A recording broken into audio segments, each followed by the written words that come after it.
ఆదియందు దేవుడు ప్రపంచాన్ని సృష్టించాడు. ఆకాశమును భూమియందున్న సమస్తమును చేశాడు. దేవుడు చేసిన దానిని మనం చూస్తే అద్భుతంగా ఉందని చెప్పవచ్చు. దేవుడు చేసిందంతా ఎంతో బాగుంది. ఆయన సృష్టి, ఆయన గొప్పతనమును, మంచితనమును, ఆయన శక్తిని తెలుపుచున్నది. దేవుడు సమస్త జంతువులను, ప్రతి వృక్షమును భూమి మీద మొలిపించాడు. దేవుడైన యెహోవా నేల మట్టితో నరుని నిర్మించి వాని నాసికారంధ్రములలో జీవవాయువును ఊదగా నరుడు జీవాత్మ ఆయను. మొదటి మానవుడు ఆదాము అని పిలువబడెను. నరుడు ఒంటరిగా నుండుట మంచిది కాదని ఆదాము కొరకు సాటి అయిన సహాయముగా ఒక స్త్రీని దేవుడు సృష్టించాడు. ఆమె హవ్వ అని పిలువబడింది. వారు తనతో నిత్యము సన్నిహితంగా ఉండాలని దేవుడు కోరుకున్నాడు. రమ్యమైన ఏదెను తోటలో దేవుని సన్నిధిలో వేదన మరియు మరణం లేకుండా వారు సంతోషంగా జీవించారు. ఈ తోటలోనున్న ఒక్క ఫలమును తప్ప ప్రతి ఫలమును నీవు తినవచ్చు. వద్దన్న ఫలమును తిను దినమున నిశ్చయముగా చచ్చెదవు అని దేవుడు ఆదాముతో చెప్పాడు. అయితే సాతాను హవ్వను శోధించాడు. ఆమె దేవుడు తినవద్దన్న పండు తిని భర్తకు కూడా ఇచ్చింది. దేవుడు వద్దన్న పని చేయుట వలన దేవునితో వారి సంబంధం తెగిపోయింది. దేవుడు పరిశుద్ధుడు, కావున పాపులు ఆయన సన్నిధిలో నిలువలేరు. కాబట్టి దేవుడు ఆదాము హవ్వలను ఏదెను తోటలో నుండి పంపివేశాడు. వారు దేవుని మాటకు అవిధేయులైనందున ఈ బాధను అనుభవించిరి. వారు పాపము చేసినందున మానవులందరూ బాధకు, మరణమునకు, దేవుని నుండి ఎడబాటుకు గురయ్యారు. కాని దేవుడు మానవాళిని ప్రేమిస్తున్నందున వారు తనతో నిత్యము జీవించుటకు ఒక మార్గమును ముందుగానే సిద్ధపరిచాడు. శిక్షకు అర్హులైన మానవాళిని కాపాడి నిత్యము తనతో సహవాసము చెయ్యగల ప్రణాళికను లేఖనముల ద్వారా దేవుడు తెలియజేశాడు. ఈ ప్రణాళికలో కొంత తన ప్రవక్త అయిన అబ్రహామునకు దేవుడు బయలుపరిచాడు.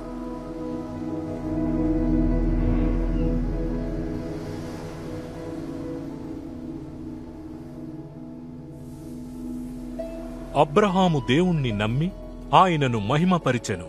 దేవుడు అతనిని ఆశీర్వదించి అతని ద్వారా సమస్త జనులను ఆశీర్వదిస్తానని వాగ్దానం చేశాడు. నిన్ను ఆశీర్వదించి నిశ్చయముగా నీ సంతానమును సముద్ర తీరమందలి ఇసుకవలే విస్తరింపచేసి మరియు ఆకాశ నక్షత్రముల వలె చేసెదనని దేవుడు వాగ్దానం చేశాడు. అబ్రహాము దేవుణ్ణి నమ్మెను. అతని నమ్మకాన్ని బట్టి అబ్రహాము నీతిమంతుడని దేవుడు ప్రకటించాడు. ప్రజలు ఆయనను దేవుని స్నేహితుడు అని పిలిచారు. ఒకరోజు దేవుడు అబ్రహాము తన ఆజ్ఞకు లోబడునో లేదోనని పరిశోధించాడు. తన కుమారుని బలి అర్పించమని అబ్రహాముతో దేవుడు చెప్పాడు. అబ్రహాం తన సంతతిని ఈ కుమారుని ద్వారానే విస్తరింపచేసెదనని దేవుడు చేసిన వాగ్దానమును ఎరిగియుండి దేవుని నమ్మి ఆయనకు విధేయత చూపించాడు. అతడు తన కుమారుని దేవునికి బలిగా ఇవ్వడానికి సిద్ధపడ్డాడు.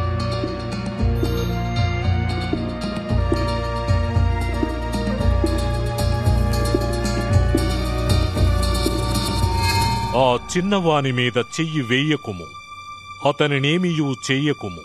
నీకు ఒక్కడైయున్న నీ కుమారుని నాకియ్య వెనుతీయలేదు గనుక నీవు దేవునికి భయపడువాడవని కనబడుచున్నది అని దేవుడన్నాడు.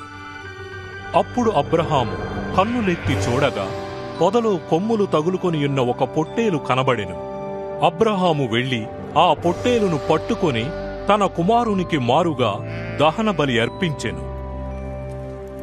కృపా కనికరములు గల దేవుడు అబ్రహాము కుమారుని స్థానంలో బలిగా అర్పించుటకు ఒక పొట్టేలును ఇచ్చినప్పుడే మానవాళి పట్ల తనకున్న గొప్ప ప్రేమను చూపించాడు. మానవులందరి కొరకు తాను చెయ్యబోయే అంతిమ బలియాగమును గురించి కూడా ఆయన బయలుపరిచాడు.